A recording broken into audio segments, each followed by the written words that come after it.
We're back with more Tapped Out with Brendan Tobin and Sean Levine on the BetQL Network. All right, final segment of tonight. You're locked into the BetQL Network with producer Jake and Brendan on the sports machine, Sean Levine. We appreciate you checking us out and making some money with us along the way. We are now 1 week away from UFC 290. Let's go ahead and start with a fight that's not even on the main card, BT. Your guy, Robbie Lawler, steps into the octagon for the final time as a 2-1 underdog versus Nico Price at minus 250. If you're like me, you got to lay down some underdog money on ruthless Robbie Lawler. How can you not in his final fight? Yeah, I'm not like you fellas with your heart insurance. You'd be heartless, probably betting Nico Price up the wazoo. I'm not doing that. I'm going to go out. I'm going to get me a Robbie Lawler ticket and hope that he gets to ride off to the sunset with a win. I love Robbie Lawler. This guy is legitimately one of my favorite fighters of all time. Can't wait for him to go in the Hall of Fame this week with his fight against Rory McDonald. Should go in the Hall of Fame just as a Hall of Famer for his resume alone. But, yeah, I love Robbie Lawler, man. Nico Price, kick rocks. Does he give us a knockout? Can Robbie give us one more? No, I'm saying vicious, like third-round comeback, warpath, bloody face, classic Robbie Lawler after getting down.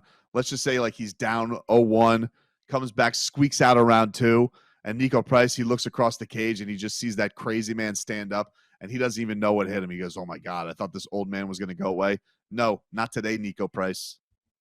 Did you watch the Nick Diaz fight? And I know Nick is the one who took the knee, but it's not. I think you're talking about a different version. You got Robbie Lawler in this fight, Jake?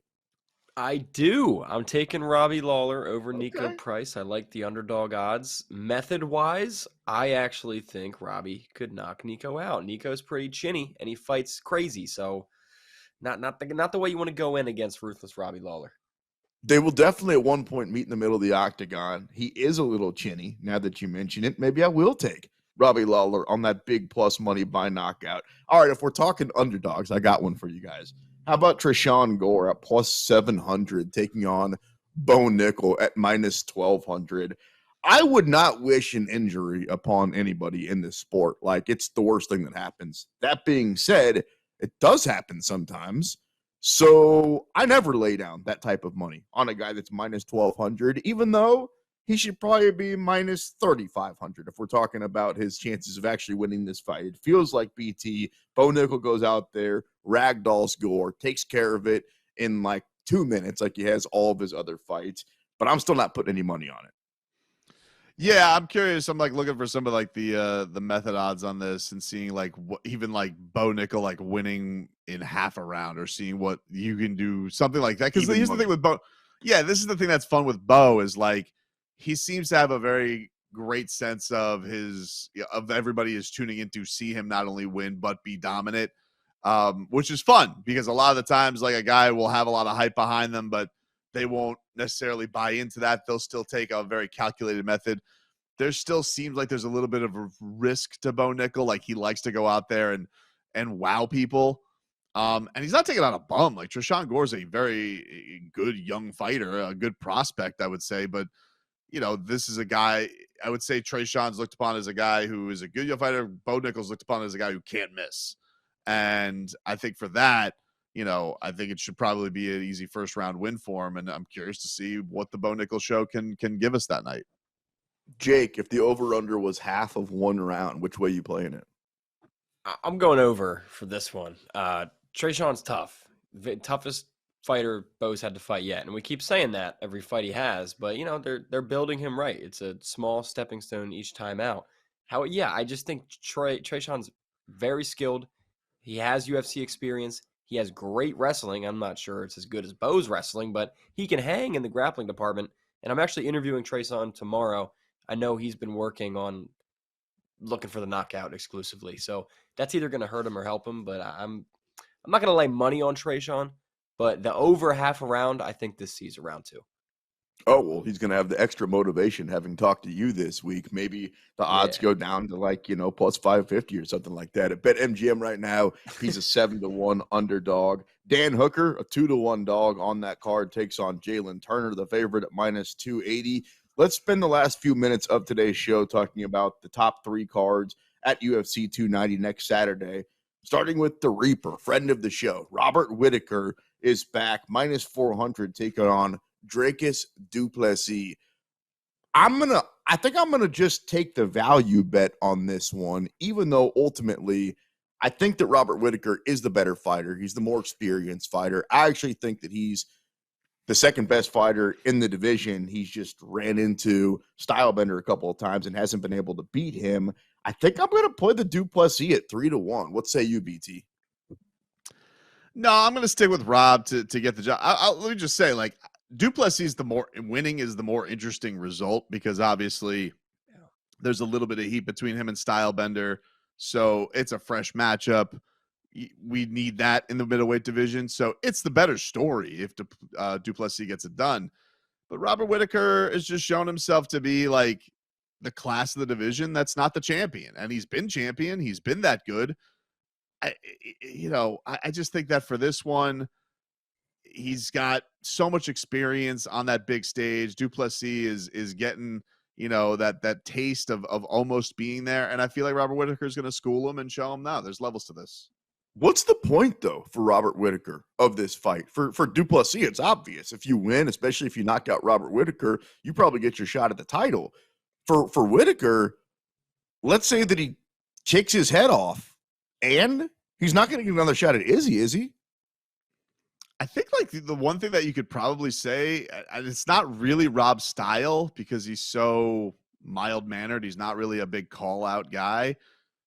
I mean, there's not a lot of fights that are non-title main events, but maybe we've been talking about Hamzat. Maybe he calls him out afterwards to welcome him to middleweight. I think that's good enough to headline a pay-per-view by itself. Who do you think wins that fight? I'd still go Rob. Yeah, that'd be a fun one. Jake, who you got in this one? Not versus Hamzat, but versus du Plessis.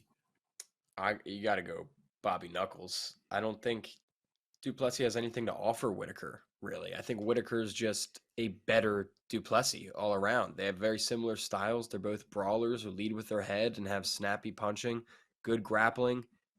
The big difference is the cardio and the experience. Rob Whittaker's not going to get tired in a 5-round fight, let alone a 3-round fight. Du Plessis, round 3's coming. He's going to be huffing and puffing. Not sure he's going to be able to hang with Rob here. I love Rob Whittaker as a parlay piece. We did see du Plessis, though, his gas tank empty out a little bit in the second round. I think it was in his last fight. Maybe it was 2 fights ago. And then he came back and won in dominant fashion in the third. So, yeah, I agree with you. Whittaker definitely has the experience. I like your comparison, though. Like, du Plessis is a younger version of Robert Whittaker. So it's going to be interesting when they step in the octagon together. The co-main event of 290 next Saturday night. BT, Brandon Moreno puts his flyweight strap on the line against Alex Pantoja, the underdog, at plus 160. You know me, baby. Viva Mexico. Brandon Moreno all day. And if I'm only paying 2-1, I'm cool with that. Yeah, I'm kind of with you on that. Like, the number's just not sweet enough to tempt me with Pantoja, even though he's got a win in the past against Moreno. Moreno is a little bit of a wild card. Like, sometimes he'll go out there and is not always fighting. Like, he's got such a wild style to him. Like, it's not like he's an unbeatable guy. We've seen this. It's just we're so used to seeing him against basically one guy over the last few years. So it's going to be interesting to see that, run it back against a guy. It's been a while, so I don't know how much you want to put back into that stock of their last fight. But I'm still going to rock with Moreno getting this one done. Jake. Tough fight to call. Flyweights are always tough to call, but these guys are very even. And like BT mentioned, Pantoja's got a win over Moreno in the past. I don't know who I'm picking to win this one, honestly. It's going to be very close. My bet here is going to be that the fight goes the distance or over 4.5. I have to lean Moreno just because he's the current champ and he's been doing nothing but fighting Figgy and making it look kind of easy. But I don't know. Tough fight to call. I just have the over. And to BT's point, we have seen Brandon Moreno both be in trouble and lose. So it's going to be an interesting fight, a fun one. I'll disagree. I think somebody ultimately gets the finish, and that somebody is Viva Mexico, Brandon Moreno. All right, International Fight Week. Lots of international fighters, including in the main event where Yair Rodriguez takes on Alexander Volkanovski. Volk, You want to talk about odds? I mean, he came against Islam as like a 4-1 underdog. He comes into this fight as like a 4-1 favorite. I don't want to get too far ahead of ourselves. You have to kind of wonder, what if he wins this fight and then he takes on Ilya Taporia? What do those odds look like? But before we get there, Volk minus 400 BT. How are you not going to play Yair at plus 330? Yeah, and this is the thing. Like, you know, obviously we'll get into a lot more next week too, but it's like I still can't get Max Holloway out of my head when it comes to this fight. Just saying, like, don't sleep on Yair when it comes to this matchup. I know everyone would probably look at his loss to Frankie Edgar back in the day and say, like, look, we've seen this guy with Volkanovski's ability to take you down and bludgeon you. That could be a tough year. But this guy's, he's grown from that. And we can see that this guy has so many unorthodox things that he could throw at you. Look, Volkanovski has found his way to grind through victories a lot, but he's also been put in some awkward spots, especially against a guy like Max Holloway before. Plenty of us have thought that at least he's lost one of those fights to Max Holloway, even though he never didn't get his hand raised. Like, he's always gotten the victory, but we thought they've been very, very close fights. I do think there are ways and paths that Yair could get this done. And I do think there's some value in a guy with his striking ability, his weirdness. Could he find a way to get 3 rounds out of this one? I don't think it's impossible. I do think there is some value in him at that number going into this one next week. The only way that I think Yair wins this fight is if he does knock him out, if he does catch him with one of those spinning elbows or one of those things like you're talking about. Jake, quick, Volkanovski, Yair, would you play the underdog? I'll keep it quick. No. Volkanovski by way of smash. Are you kidding me? Get out of here. Smash. He says he's going to smash him. Minus Smash. 400 for Alexander Volkanovski. Give me that plus 330 on Yair. Thanks to everybody back in Chicago at the BetQL headquarters. For my producer, Jake Noecker, and my co-host, Brendan Tobin. Appreciate all of our guests. Looking forward to UFC 290 next week. I am merely the sports machine, Sean Levine. Enjoy the fights tonight. You're locked in to the BetQL network. Good night.